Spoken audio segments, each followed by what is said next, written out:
Timun Mas. Pada zaman dahulu kala, di sebuah desa kecil, hiduplah seorang janda paruh baya bernama Mbok Srini. Sejak suaminya meninggal beberapa tahun sebelumnya, ia hidup sendirian karena pasangan tersebut tidak pernah memiliki anak. Namun kematian sang suami tidak membuat mimpi Mbok Srini untuk memiliki anak sirna. Dia berdoa sepanjang hari agar Tuhan memberinya keajaiban berupa seorang anak. Pada suatu malam, Mbok Srini bermimpi. Dalam mimpinya, sesosok makhluk raksasa datang dan menyuruhnya pergi ke hutan tempat dia biasa mencari kayu bakar. Di bawah sebuah pohon besar, dia akan menemukan sebuah bungkusan. "Mungkinkah Tuhan benar-benar mengabulkan doaku?" tanya Mbok Srini pada dirinya sendiri ketika ia terbangun dari mimpinya. Dengan perasaan ragu sekaligus penuh harap, Mbok Srini pun bergegas menuju pohon yang muncul dalam mimpinya. Ternyata benar, di bawah salah satu pohon besar terdapat sebuah bungkusan. Namun Mbok Srini yang berharap bungkusan tersebut berisi seorang bayi menjadi kecewa. Bungkusan itu hanya berisi sebuah timun. Ha ha ha, sebuah suara tawa memecah keheningan hutan itu. Mendengar suara tawa yang menggelegar, Mbok Srini pun tersentak kaget dan berbalik menghadap suara tersebut. Betapa terkejutnya dia ketika melihat sosok raksasa yang hadir dalam mimpinya kini berada tepat di depan matanya. "Ampun Tuan Raksasa, jangan memakanku, aku masih ingin hidup," mohon Mbok Srini dengan muka pucat penuh rasa takut. "Jangan takut hai perempuan tua, aku tidak akan memakanmu, kamu sudah terlalu tua, dagingmu keras dan tidak enak. Aku kesini untuk memberimu sesuatu. Bukankah kamu menginginkan seorang anak?" tanya raksasa itu. Benar Tuan Raksasa," jawab Mbok Srini dengan gugup. "Kalau begitu segera tanam biji timun itu. Kelak kamu akan mendapatkan seorang anak perempuan. Tapi ingat, kamu harus menyerahkan anak itu kepadaku saat ia berumur 17 tahun. Anak itu akan kujadikan santapanku," ujar raksasa itu. Karena begitu besar keinginannya untuk memiliki anak, tanpa sadar Mbok Srini menjawab, "Baiklah raksasa, aku bersedia menyerahkan anak itu kepadamu." Begitu Mbok Srini selesai menyatakan kesediaannya, raksasa itu pun menghilang. Mbok Srini pun segera menanam biji timun itu di ladangnya. Dengan penuh harapan, setiap hari ia merawat tanaman itu dengan baik. Hingga 2 bulan kemudian, tanaman itu pun mulai berbuah. Namun anehnya, tanaman timun itu hanya berbuah 1. Semakin hari, buah timun tersebut bertumbuh semakin besar, melebihi buah timun pada umumnya. Warnanya pun sangat berbeda, bukan hijau, melainkan kuning keemasan. Ketika timun tersebut akhirnya matang, Mbok Srini pun memetiknya dan membawanya pulang ke gubuknya dengan susah payah. Betapa beratnya timun ini. Dan ketika Mbok Srini membelah buah timun tersebut, dia pun sangat terkejut.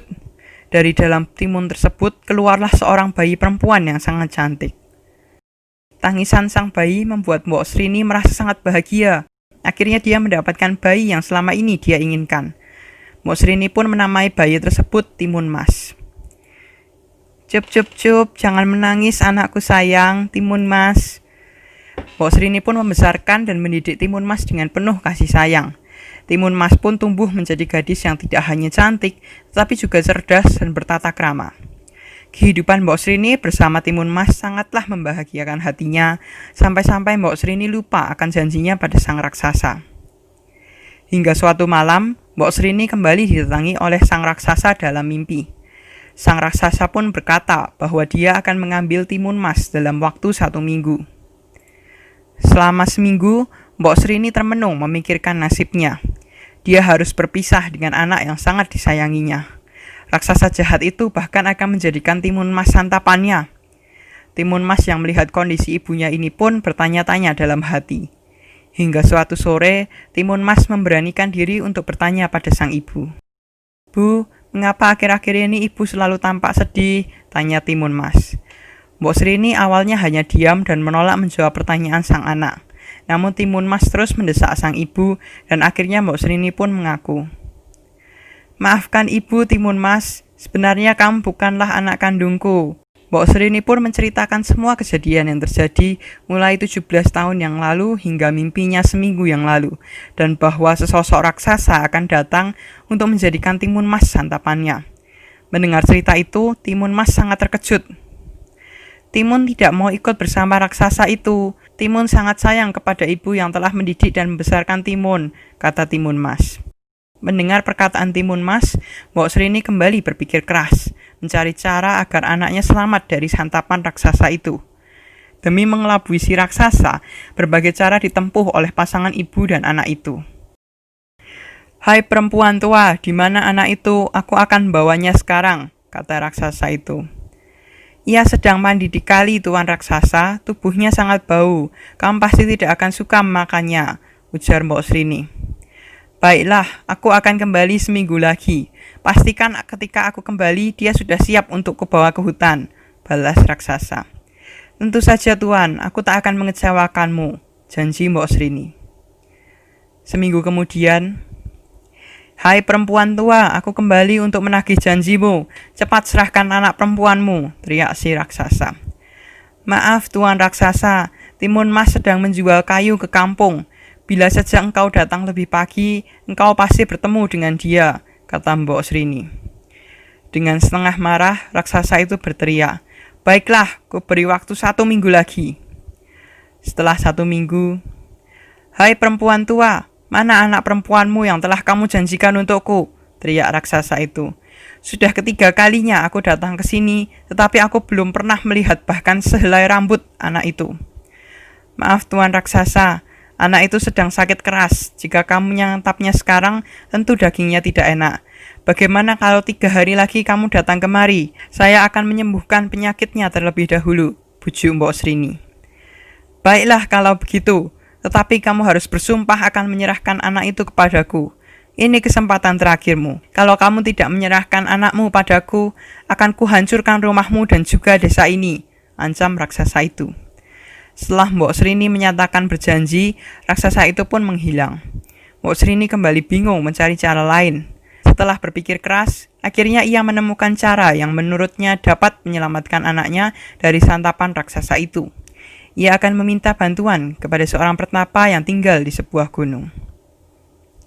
Anakku, besok pagi-pagi sekali ibu akan pergi ke gunung untuk menemui seorang pertapa. Dia adalah teman almarhum suami ibu. Barangkali dia bisa membantu kita untuk menghentikan niat jahat raksasa itu, ungkap Mbok Srini. Benar Bu, kita harus membinasakan raksasa itu. Timun tidak mau jadi santapannya, kata Timun Mas. Keesokan harinya pagi-pagi sekali berangkatlah Mbok Srini ke gunung itu. Sesampainya di sana, ia langsung menemui sang pertapa dan menyampaikan maksud kedatangannya. Maaf Tuan Pertapa, maksud kedatangan saya kemari ingin meminta bantuan kepada Tuan, kata Mbok Srini. Apa yang bisa kubantu Mbok Srini? Tanya pertapa itu.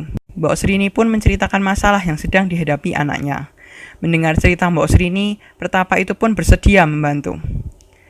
Baiklah, kamu tunggu di sini sebentar, suruh pertapa itu seraya berjalan masuk ke dalam ruang rahasianya. Tak berapa lama, pertapa itu kembali sambil membawa 4 buah bungkusan kecil, lalu menyerahkannya kepada Mbok Srini. Berikanlah bungkusan ini kepada anakmu. Keempat bungkusan ini masing-masing berisi biji timun, jarum, garam, dan terasi. Jika raksasa itu mengejarnya, suruh anakmu menyebarkan isi bungkusan ini, jelas pertapa itu. Setelah berterima kasih pada sang pertapa, Mbok Srini pulang membawa keempat bungkusan tersebut dan menyerahkannya kepada Timun Mas, seraya menceritakan penjelasan dari sang pertapa. Kini hati Mbok Srini mulai agak tenang, karena anaknya sudah mempunyai senjata untuk melawan raksasa itu.